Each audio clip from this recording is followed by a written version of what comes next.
కూడి చేరువచ్చిన మీ అందరికీ మన ప్రభువును ప్రియ రక్షకుడు అయ్యున్న యేసయ్య అద్వితీయ నామములో నా ప్రేమ వందనాలండి. అందరికీ వందనాలు. నా యేసయ్య మనలందరినీ కూడా నిండుగా మెండుగా దీవించి ఆశీర్వదించి వర్ధిల్ల చేయునుగాక. వాక్యం కొరకు ఆరాధన. కూర్చునే నీ మాటకు బలమున్నది, యేసయ్యా యేసయ్యా బలమున్నది. నీ మాటకు బలమున్నది, యేసయ్యా యేసయ్యా బలమున్నది. యేసయ్యా యేసయ్యా చెప్పాలి. నీ మాటకు బలమున్నది, యేసయ్యా యేసయ్యా బలమున్నది. యేసయ్యా యేసయ్యా నీ మాటకు బలమున్నది, యేసయ్యా యేసయ్యా బలమున్నది. యేసయ్యా యేసయ్యా గలిలయ సంద్రమందు పయనించునా, ఒకనాడు తుఫాను చెలరేగేనే. గలిలయ సంద్రమందు పయనించగా, ఒకనాడు తుఫాను చెలరేగేనే. ఒకే మాటతో గద్దించగా, ఒకే మాటతో గద్దించగా, గాలులు అల్లలు శాంతించెను. గాలులు అల్లలు శాంతించెను.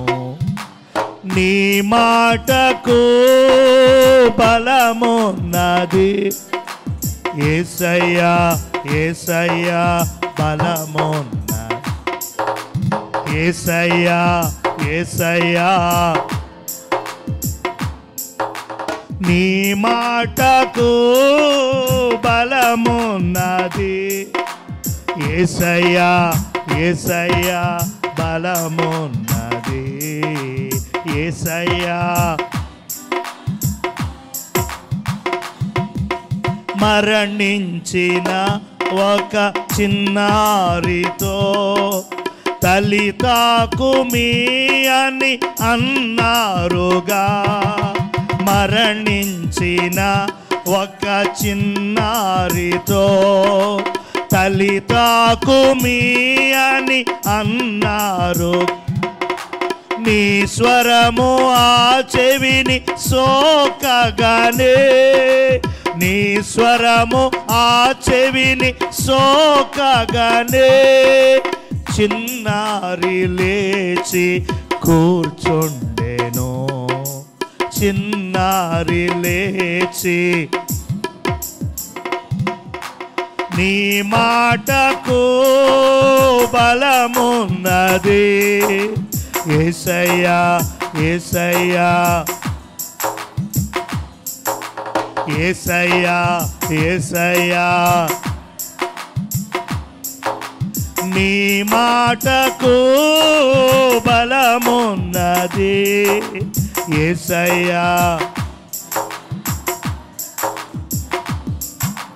యేసయ్యా యేసయ్యా ఎఫతా అన్నావే ప్రేమతో, మోగ చెవిటితో ఒకనాడు. ఎఫతా అన్నావే ప్రేమతో, మోగ చెవిటితో ఒకనాడు. నీ మాటలో ఏమున్నదో, నీ మాటలో ఏమున్నదో.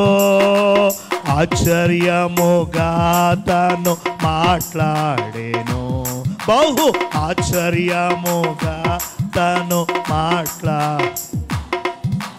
నీ మాటలో బలమున్నది యేసయ్యా, యేసయ్యా, యేసయ్యా. నీ మాటతో బలమున్నది యేసయ్యా, యేసయ్యా, యేసయ్యా, యేసయ్యా బలమున్నది, యేసయ్యా, యేసయ్యా. నీ మాటకు బలమున్నది యేసయ్యా, యేసయ్యా, మా యేసయ్యా, యేసయ్యా, యేసయ్యా, యేసయ్యా, యేసయ్యా, యేసయ్యా, యేసయ్యా, యేసయ్యా, యేసయ్యా, మా యేసయ్యా, యేసయ్యా.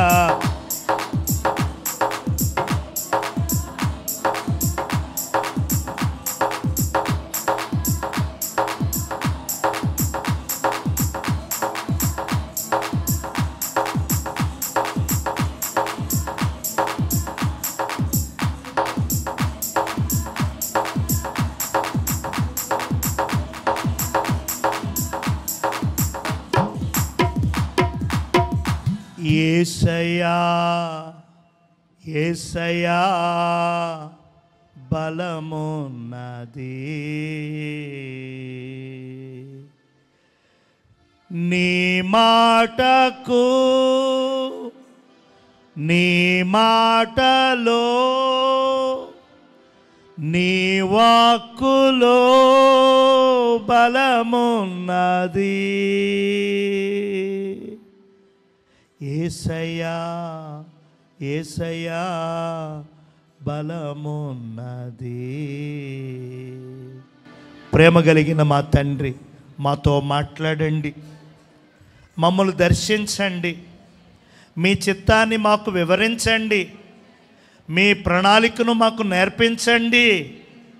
మీ ఆజ్ఞలను అనుసరించి మీ చిత్తానుసారంగా మీకు సంతోషాన్ని కలిగించే బిడ్డలుగా మమ్మల్ని మార్చుమని ఈ సమయాన్ని మీ చేతులకి సమర్పిస్తూ యేసయ్య అతి పరిశుద్ధ పుణ్యనామమున ప్రార్థన చేసి వేడుకొనుచున్నాము తండ్రి, ఆమేన్.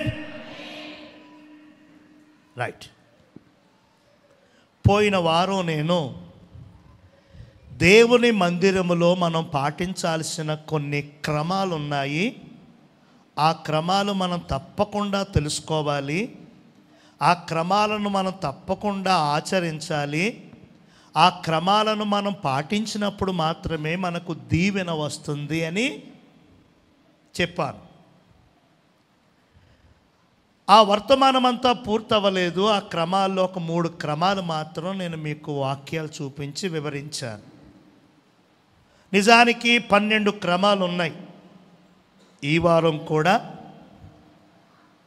తాయితీగా చెబితే అవి అవ్వవు.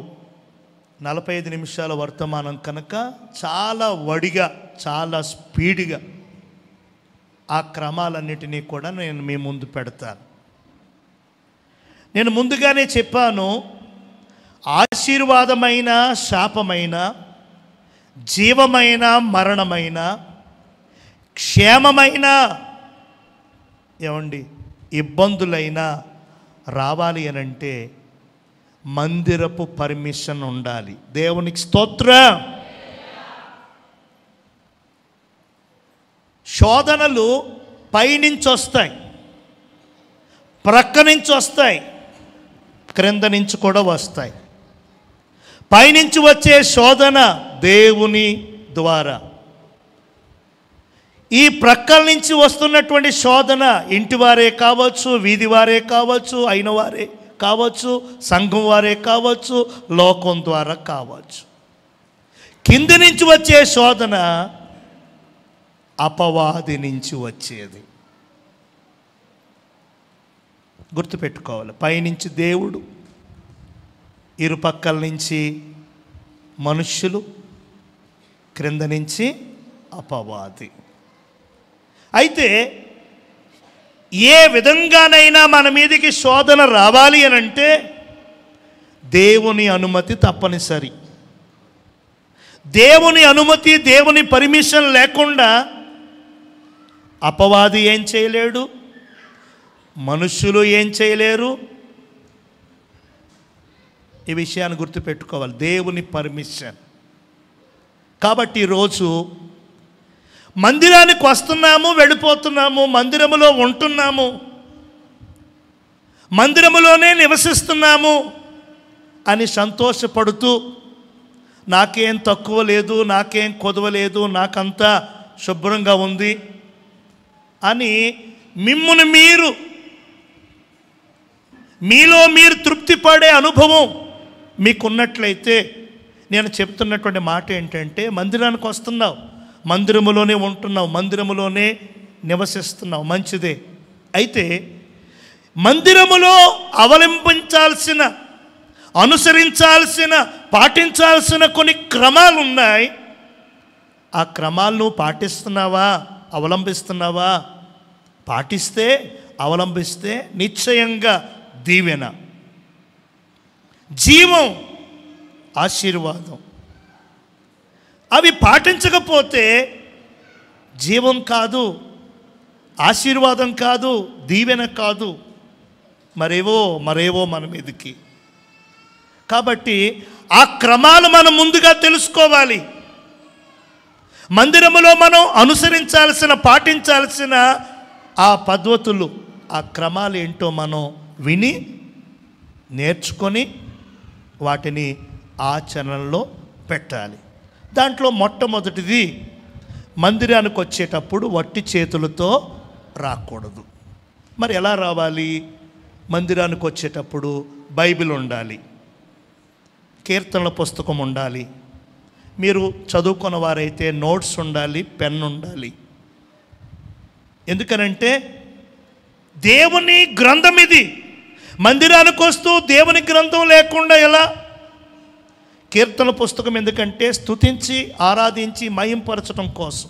మనకంటూ ఒక కీర్తన పుస్తకం ఉన్నది కనుక బరువు అనుకోవద్దు, దాన్ని తీసుకునిరా. అలాగే ఇక్కడ నిలబడేది ఎవరైనా సరే, మాట్లాడేది దేవుడు. దేవుని మాటలు మీరు వింటున్నారు. అవి ఒక్కొక్కసారి మీకు జ్ఞాపకం ఉండకపోవచ్చు. జస్ట్ ఒకసారి ఆ నోట్ చేసుకుంటే, ఆ పాయింట్, ఆ వర్సెస్, ఆ వచనాలు రాసుకుంటే మీరు చదువుకోగలుగుతారు. పెన్ను, పుస్తకం. ఆ తర్వాత దేవుని మందిరానికి వచ్చేటప్పుడు మీ చేతిలో ప్రత్యేకంగా కానుకొండాలి. అప్పటికప్పుడు ఏదో స్పర్శలో తీసేసి ఇచ్చేయడం కాదు.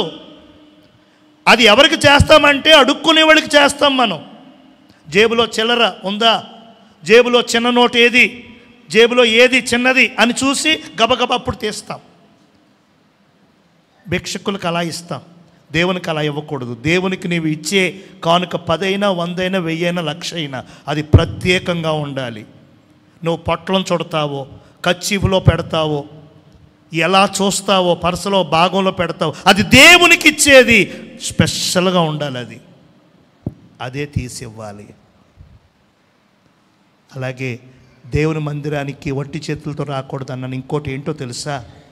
నీవు వచ్చేటప్పుడు ఎవరినైనా ఒకరిని నూతన ఆత్మను పట్టుకుని వచ్చేలాగా ప్లాన్ చేయి, ప్రార్థన చేయి. దేవునికి స్తోత్రం. సరే, నూతన ఆత్మ రాకపోయినా మన మందిరానికి వచ్చి మానేస్తున్నటువంటి ప్రజలు చాలామంది ఉన్నారు. రెగ్యులర్గా రారు, అప్పుడప్పుడు వస్తూ ఉంటారు. వాళ్ళు నీకు తెలుసు, నీకు బాగా పరిచయం. నీకంటే వయసులో పెద్దోళ్ళైతే, అయ్యా ఎందుకు అలాగా, చిన్నోళ్ళైతే రే తమ్ముడా ఎందుకు నాన్న మందిరానికి అలా మానేస్తున్నావు, అలా మానొద్దు, అలా మానితే మంచిది కాదు. దేవుడు కావాలమ్మా మనకి, దేవుని సన్నిధి లేకపోతే మనకేమీ లేదమ్మా అని నీ మాటలతో చెప్పి నీ ఇంటోళ్ళనే కానీ వీధోళ్ళనే కానీ సంఘ బిడ్డలనే కానీ నీవు ఒప్పించి బ్రతిమలాడి ఒక వారం కాకపోతే రెండో వారం మూడో వారం 10 వారాలు అడిగి వారిని తీసుకుని వచ్చేలాగా ఉండాలి. అది వట్టి చేతులతో రాకూడదు అన్నదానికి అర్థం. దేవునికి స్తోత్రం. రెండవది సమయమును పాటించాలి.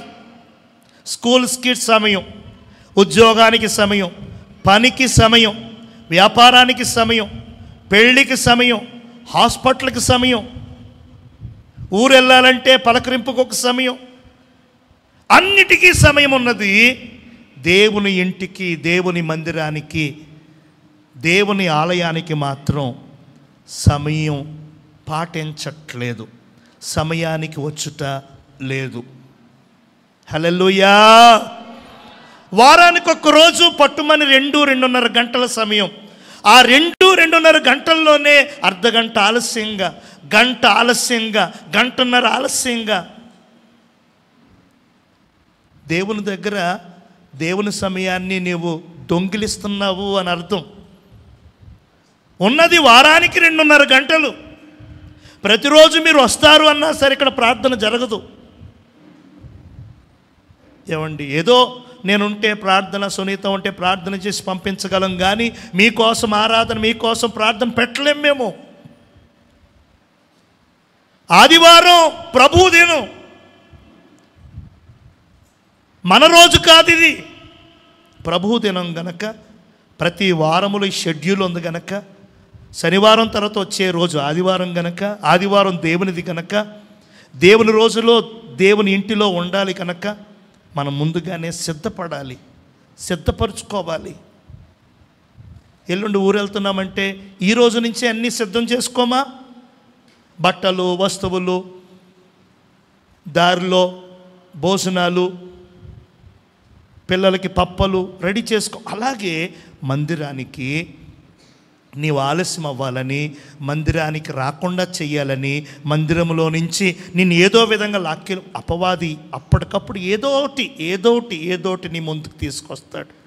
కాబట్టి సిద్ధపడాలి, నీవు సిద్ధపడాలి. మనం మందిరానికి ఆలస్యమైపోయేలాగా చూసుకోకూడదు. ఏమండి, సమయం ఖచ్చితంగా మనం పాటించాలి. హల్లెలూయా. సమయాన్ని ఖచ్చితంగా మనం పాటించాలి.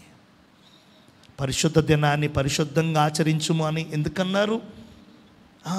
లెక్కలేని తరంగా అలా చివరిలో వెళ్ళానా, చివరిలో అయ్యగారు చెయ్యేశారా, తైలం వేశారా, ఇది కాదు. ఎవరికైనా ఒక్కోసారి ఆలస్యం అవుతుంది, ఎవరికైనా బలహీనతో అప్పటికప్పుడే చుట్టాలు వచ్చో, ఇంట్లో ఏదో ఇబ్బంది వచ్చో, అప్పుడప్పుడు ఎవరికైనా జరుగుతుంది. వాటిని గురించి నేను మాట్లాడటం లేదు, కానీ దేవుని మందిరానికి ఆలస్యం కాకుండా చూసుకోవాలి. మూడవదిగా, వీటికి రిఫరెన్స్ చూపించాను పోయిన వారు. మూడవదిగా, దేవుని మందిరములో నీ మనస్సు, నీ ప్రవర్తన, దేవుని మందిరములో నీ బుద్ధి చాలా జాగ్రత్తగా కాపాడుకోవాలి. దానికి నేనేమని పేరు పెట్టానంటే ఏకాగ్రత కోల్పోకుండా ఉండాలి. ఏంటి ఏకాగ్రత కోల్పోకుండా ఉండాలి అని అంటే, చాలామంది మందిరములో ఉంటారు కానీ వారి మనసంతా కూడా దేవుని మందిరములోనే ఉంటారు, కానీ వారి యొక్క ధ్యాస, వారి చూపులే కానీ, వారి మాట తీరే కానీ, వారి ఆలోచనలే కానీ వేరే. అది ఫోన్ అవ్వచ్చు, పిల్లలు అవ్వచ్చు, లేకపోతే బట్టలు అవ్వచ్చు, లేకపోతే అలంకరణ అవ్వచ్చు, లేకపోతే దిక్కులు చూడడం కావచ్చు, లేదా ఏదో ఆలోచించడం కావచ్చు. నీ ఏకాగ్రతను హరించి వేస్తున్నా అది ఏదైనా సరే ఆ విషయంలో నువ్వు జాగ్రత్త పడాలి. చాలామందిని ఫోన్ చాలా డిస్టర్బ్ చేస్తుంది.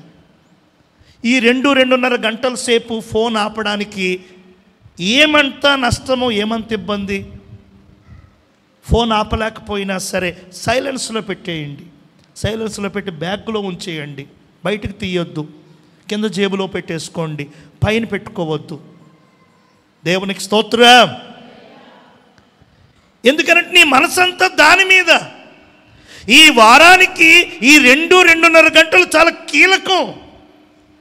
ఈ వీక్ అంతా, ఈ వారమంతా కూడా నీకు కావలసిన దీవెనలు కురిసే, ఆశీర్వాదాలు వర్షించే సమయం ఇది.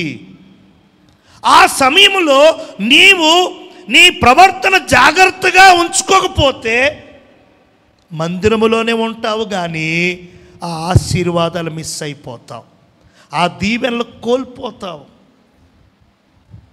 దేవునికి స్తోత్రం. అవతల వారు నీకు ఫోన్ చేసిన వారు, అమ్మో ఈరోజు ఆదివారం ఫోన్ ఎత్తరు అని వాళ్ళు అనుకోవాలా? ఈరోజు ఆదివారం ఫోన్ ఆఫ్ చేసేస్తారని వాళ్ళు అనుకోవాలా? అంతేగాని ఫోన్ రాగానే ఎత్తుకొని మాట్లాడుతూ బయటికి వెళ్ళిపోవడం, ఆ ఫోన్ రింగ్ అవుతున్నా సరే అస్సలు దాన్ని అదుపు చేయకపోవడం అనేది చాలా దారుణం. దేవునికి స్తోత్రం. ఎవరైనా ఎమ్మెల్యే గారిని, కలెక్టర్ గారిని, అంతవరకు ఒక సర్పంచ్ గారిని కలవాలన్నా సరే ఎంత జాగ్రత్త, ఫోన్ బయట పెట్టేసి సైలెన్స్లో పెట్టేసి ఆఫ్ చేసేసి, అంత ఒబ్బిడిగా, అంత భయంతో, అంత భక్తిగా ఒక వ్యక్తి దగ్గరికి వెళ్తున్నావే, అక్కడ నీ పిల్లల్ని చాలా జాగ్రత్తగా ఉంచుతావే, నువ్వు కూడా చాలా ఒబ్బిడిగా ఉంటావే. మరి సర్వలోకనాథుడు, ప్రభులకు ప్రభు, చక్రవర్తి, మహారాజు అయినటువంటి సృష్టికర్త అయిన నీ దేవుని ఇంటిలో, నీ దేవుని ఆలయంలో ఎందుకు ఆ విధంగా ప్రవర్తనని జాగ్రత్తగా కాపాడుకోలేకపోతున్నావో ఆలోచించు. దేవునికి స్తోత్రం. రైట్. ఈ 3 పోయిన వారం చెప్పారు. ఇప్పుడు 9 ఉన్నాయి. 9ని కూడా 5గా ముక్కల కింద చేసి అతికిచ్చేసాను. ఆ 5 ఇప్పుడు చెప్తాను. 4వది దేవుని మందిరంలో పాటించాల్సిన క్రమం ఏంటంటే, 4వది నీవు దేవుని మందిరములో వీలైనంత దగ్గరగా, వీలైనంత సమీపంగా, వీలైనంత దేవుని కరుణాపీఠానికి దగ్గరగా, సేవకులకు దగ్గరగా, కరుణాపీఠానికి బలిపీఠ వీలైనంత దగ్గరగా, దూరంగా కాదు, దగ్గరగా, వీలైనంత దగ్గరగా కూర్చొనే అలవాటు మీరు చేసుకోవాలి. దేవునికి స్తోత్రం. ఎందుకండి దగ్గరగా కూర్చోవడం? ఏం ఉపకారం అండి, ఏం ఉపయోగం అండి? చాలా ఉపయోగాలు ఉన్నాయి. స్కూల్స్లో మన చిన్నప్పుడు చదువుకున్నాం. సరే, ఇప్పుడు కూడా చాలామంది పిల్లలు స్కూల్స్కి వెళ్తున్నారు కదా. స్కూల్లో మొదటి 2-3 బెంచీలు ఒకలాగా, వెనకాల బెంచీలు ఒకలాగా. మొదటి 1, 2, 3 ఈ వరుసలో ఉన్నటువంటి వారు క్లెవర్స్, తెలివైనోళ్ళు, బాగా చదివేవాళ్ళు, హోంవర్క్లు బాగా చేసేవాళ్ళు, మాస్టర్ అడిగితే వెంటనే జవాబిచ్చేవారు. ఈ ఎదురున్న పిల్లలు అలర్ట్గా ఉండే పిల్లలు. వెనకాల ఉంటారు చూడండి, వాళ్ళు ఎవరంటే మొద్దోళ్ళు, వాళ్ళు ఎవరంటే నిద్రపోతోళ్ళు, వాళ్ళు ఎవరంటే బాక్సులు తెచ్చుకొని క్లాస్ జరుగుతున్నా సరే ఆ మామ్ అంటూ తినేసేవాళ్ళు, ఎదురున్న పిల్లల మీద కాగితాలు ఇసిరేవాళ్ళు, ఆడపిల్లలంకా చూసేవాళ్ళు. ఈ జాబితా ఎక్కడుంటుంది? వెనకాల ఉంటారు. ఎదురుంటే అవకాశం ఉండదు కదమ్మా. దేవునికి స్తోత్రం. ఎదురుంటే అన్ని వీళ్ళు ఉండవు కదా. ఎవరు ఏం కట్టుకొచ్చారు, ఎవరు ఏం వేసుకొచ్చారు, ఎవరు ఎలా వచ్చారు, ఎవరు ఎలా వెళ్తున్నారు, ఇవన్నీ చూడాలి అని అంటే ఎక్కడుండాలి? వెనకాల ఉండాలా, కిటికీ పక్కన ఉండాలా, గుమ్మం దగ్గర ఉండాలా. అప్పుడైతే అన్నీ నిశ్చితంగా పరిశీలించవచ్చు. నువ్వు నిశ్చితంగా పరిశీలించడానిక మందిరానికి?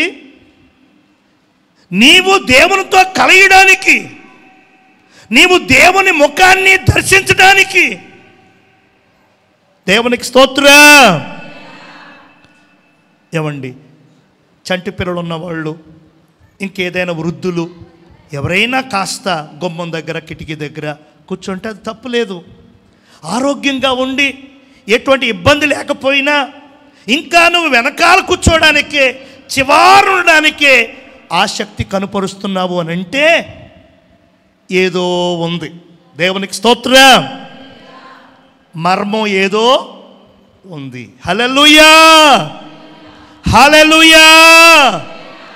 సంఘ బాధ్యతలు మోయటానికి కొంతమంది పెద్దలు ఉంటారు, వారిని కాదు నేను అనేది, వారికి వర్తించదు ఇది.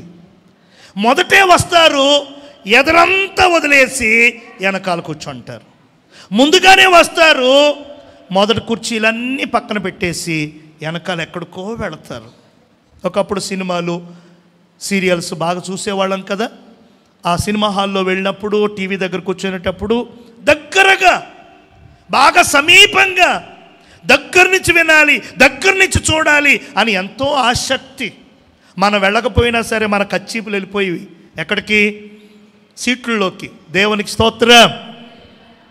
అది లోకపు అలవాటు. ఏమండి, 2-2.5 లేక 3 గంటల ఒక సినిమా, ఒక సీరియల్, టీవీలో వచ్చే ఒక చిన్న ప్రోగ్రాం కోసం అంత ఆతురతగా నేను ముందుండి, నేను మొదటగా ఉండి, నేను దగ్గర నుంచి చూడాలి, నిశ్చితంగా చూడాలి అని ఆలోచించి మనం ఎంతో ప్రయాసలు పడుతున్నామే. మరి జీవము కలిగిన దేవుని ఇంటిలో, పరిశుద్ధాత్ముడు అలలాడుతున్నటువంటి స్థలములో, దేవదూతలు ఎక్కుతూ దిగుతూ వస్తున్నటువంటి ఈ స్థలములో, దేవుని స్వరం వెలువడే ఈ స్థలములో, దేవుని ముఖదర్శనం కలిగే ఈ స్థలములో వెనకాల ఎందుకుంటున్నావు? హల్లెలూయా.